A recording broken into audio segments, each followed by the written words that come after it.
Machiavelli wrote that people do not necessarily respect power, but stability, because there exists a type of person who completely changes the dynamic of an interaction.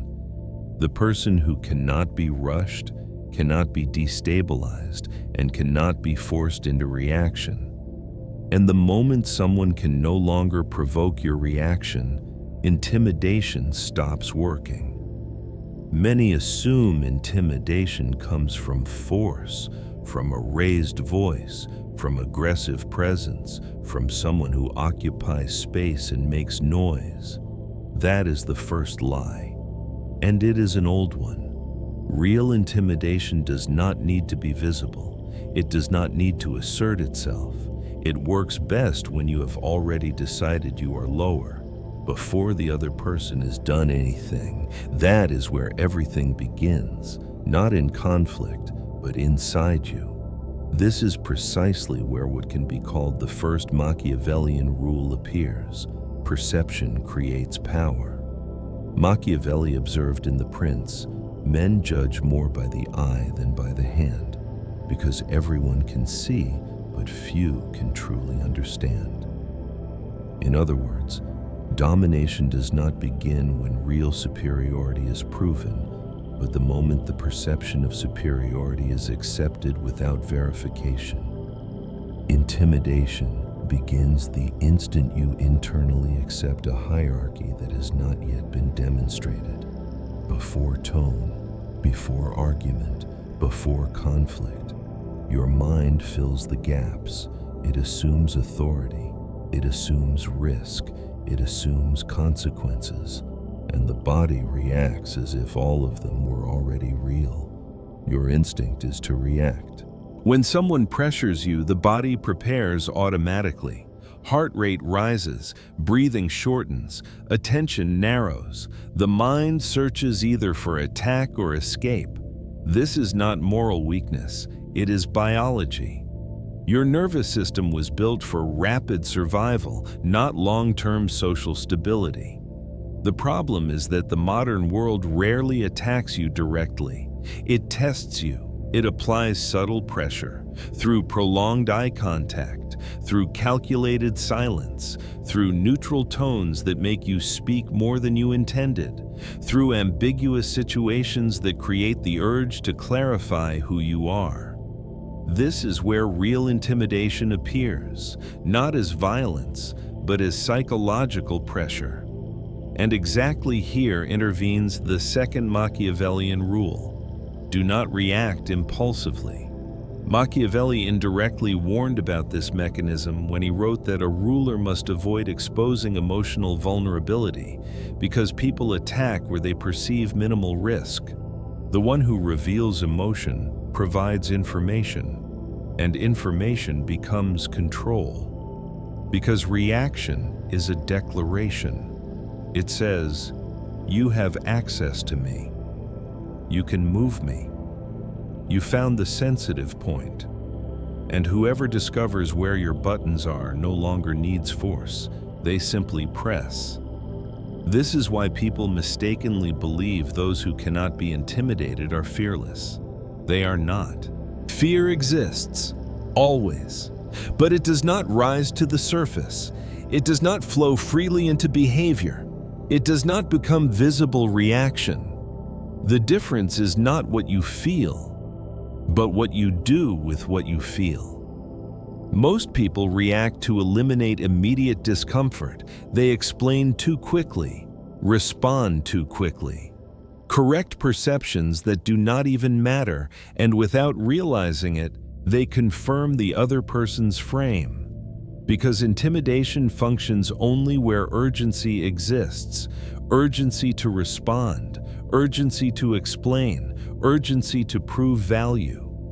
The person impossible to intimidate does not rush, not because they are slow, but because they do not feel externally imposed psychological urgency. Their rhythm cannot be stolen. Observe what happens when someone remains silent after you speak. Most people become uncomfortable almost instantly. They feel compelled to fill the space, add explanations, repair the impression created. But that moment is the real test, because silence creates pressure, and pressure produces movement. Whoever moves first surrenders the frame. This is not theory. It is observable behavior everywhere, in negotiations, professional relationships, social conflicts, informal hierarchies. Power does not belong to the one who speaks best, but to the one who is not required to speak at all. Intimidation is almost always based on anticipation, on the idea that something bad might follow: rejection, loss, disapproval, exclusion. The mind attempts to prevent that outcome before it even exists, and precisely this prevention makes you vulnerable, because you begin playing defensively in a game that has not even been declared. Those who intimidate are rarely conscious of the mechanism itself. They simply notice that people adjust around them, that they receive more space, more control, less opposition, so they repeat the behavior, not out of malice, but because it works. If you want to become impossible to intimidate, the first thing that must disappear is not fear. It is the need to be perceived correctly. The moment you feel the need to be understood, you've already offered something that can be withdrawn. Real respect does not come from explanations, it comes from consistency. The person impossible to intimidate does not explain who they are. They behave in a way that makes explanations unnecessary.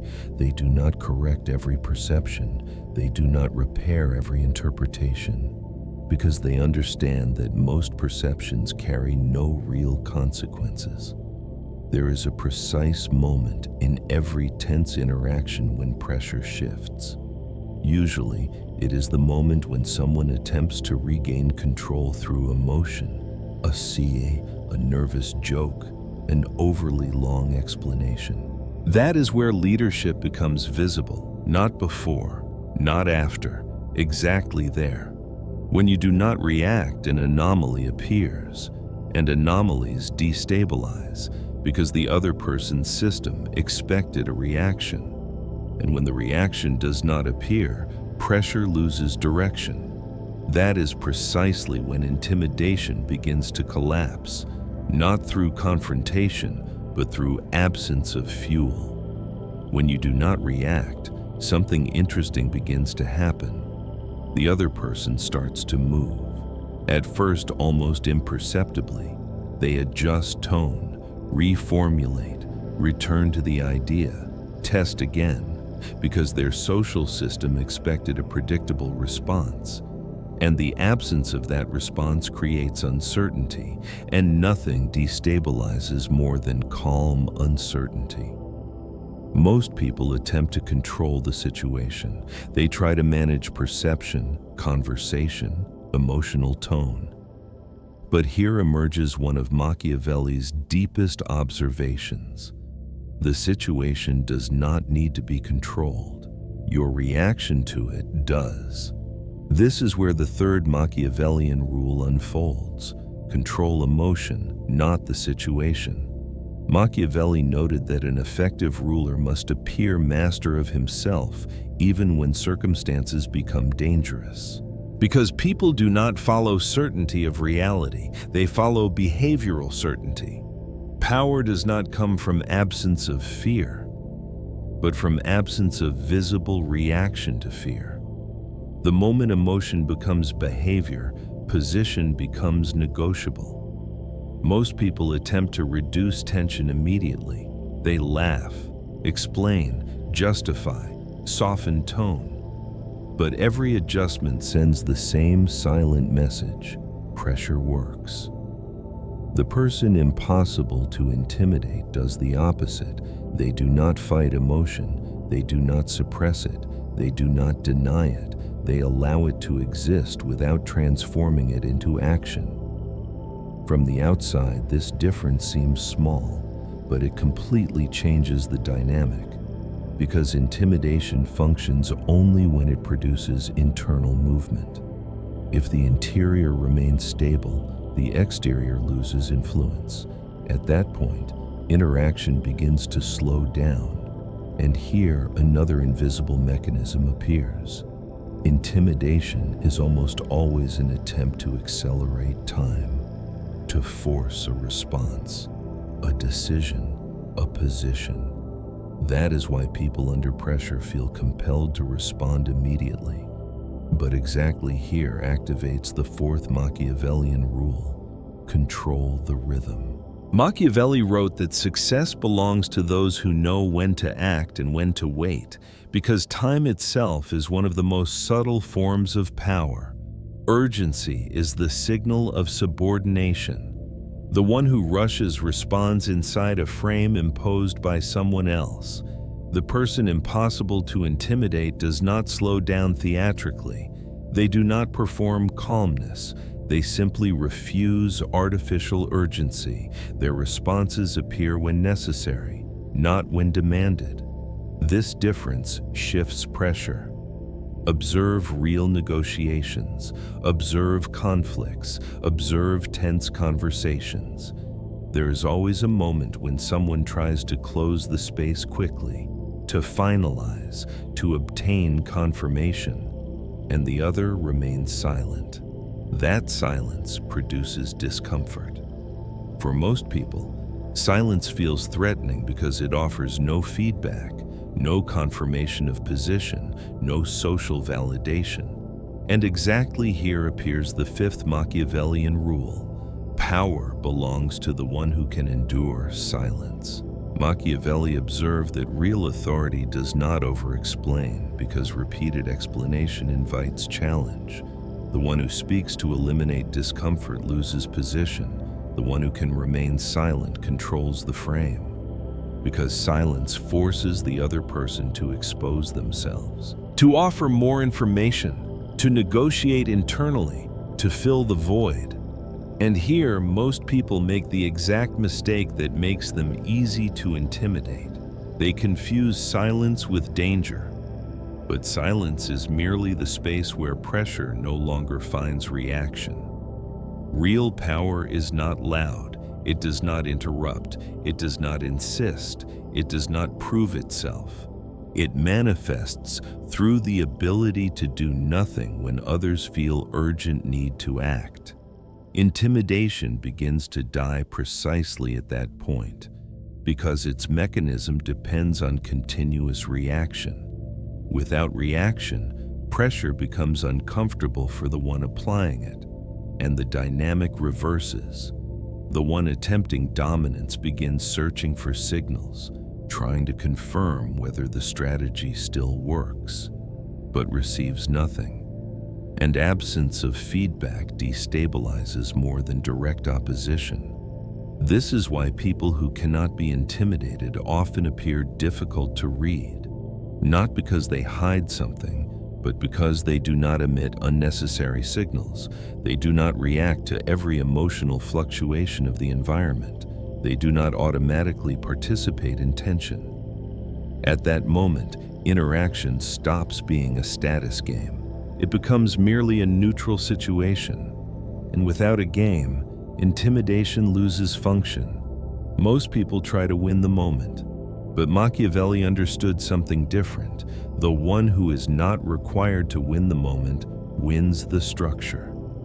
Because stability inspires deeper respect than temporary aggression. And this is where real transformation begins, not in external behavior, but in the absence of the need to react. At a certain point, something begins to change, not externally, but in the way you perceive pressure itself. Because once reaction disappears, an empty space remains, and most people cannot tolerate that space. It is the place where social reflexes no longer function, where automatic responses disappear, where you can no longer anticipate the other person's reaction using old patterns. Intimidation feeds on identification, on the moment you begin to see yourself inside the role assigned by the situation, evaluated, judged, positioned lower. The instant you accept that role, even temporarily, the game becomes real. But those impossible to intimidate do not confuse themselves with the role. They observe the interaction as something external, as a phenomenon, not as a personal threat. And precisely here begins the sixth Machiavellian rule: do not seek approval. Machiavelli wrote that a wise ruler does not base stability on the opinion of others, because dependence on validation turns any position into a fragile one. The moment you want to be understood, you have already begun negotiating status. Most people fail to notice how often they betray their position through invisible requests. Does that make sense? Is that okay? You understand what I mean? These are not questions. They are requests for safety, and intimidation detects this need instantly, because any need can be pressured. The person impossible to intimidate does not reject connection, but neither do they depend on it. They do not over-explain. They do not correct every false perception. They do not intervene to repair social discomfort. They allow interpretations to exist, because they understand that real respect does not emerge from constant clarification, but from behavioral consistency. When you stop seeking approval, the dynamic reverses without conflict. The other person begins searching for signals, interpreting, adjusting. Power does not move through domination, it moves through absence of dependence. And then one of the most subtle transformations appears. You no longer feel compelled to respond to every challenge, not because you avoid them, but because they become irrelevant. Intimidation begins to appear predictable, almost mechanical. You see the precise moment pressure is applied. You see the expected reaction. And precisely for that reason, the impulse to provide it no longer appears. This stability produces an unexpected effect. People become uncertain around you, not because you threaten them, but because they cannot read you. And Machiavelli observed that controlled unpredictability generates more respect than declared force. Here begins the seventh Machiavellian rule: become impossible to control. Not through aggression, not through opposition, but through internal stability. Machiavelli concluded that consistent stability discourages attack because people test only where they believe change can be produced. And when external pressure no longer produces internal change, intimidation loses purpose because it no longer has anything to consume. Most people believe they must appear strong. But the attempt to appear strong is visible, and anything visible can be challenged. Real power is felt through absence of reaction, absence of justification, absence of the need to win the moment. Do not confuse calm with passivity. Passivity is withdrawal born of fear. Calm is choice. It is the conscious decision not to validate a frame imposed by someone else. Intimidation is always a test, not a final attack. The real question is never spoken aloud, but it always exists. Can I move you? When the answer becomes consistently no, the tests inevitably stop, not immediately, but permanently, because no one invests energy into a system that does not react. Becoming impossible to intimidate does not mean winning confrontations. It means no longer participating in them emotionally. At that point, a different kind of silence appears, not relaxed, but dense. A stability that does not request confirmation. Most people never reach this point because it requires a profound renunciation. The renunciation of the idea that every interaction defines your value. When that internal pressure disappears, external intimidation becomes almost irrelevant, not because the world changes, but because it no longer finds a point of contact.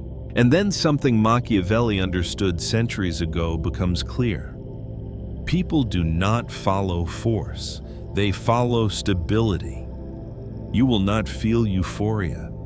This is not a spectacular victory. It is stabilization. You become harder to move, harder to rush, harder to control, and precisely because of that, impossible to intimidate. Intimidation was never the problem. Your availability to react was. And perhaps that is exactly why Machiavelli's ideas have remained relevant for centuries, because they do not change the world outside you, but the way you cease to be moved by it. If this video changed your perspective on psychological pressure and on how people attempt to control without appearing to do so, press like. And if you want to go further into real strategies of power, psychology, and mental autonomy, subscribe. Because the next materials will explore exactly the invisible mechanisms that decide who reacts and who becomes impossible to intimidate.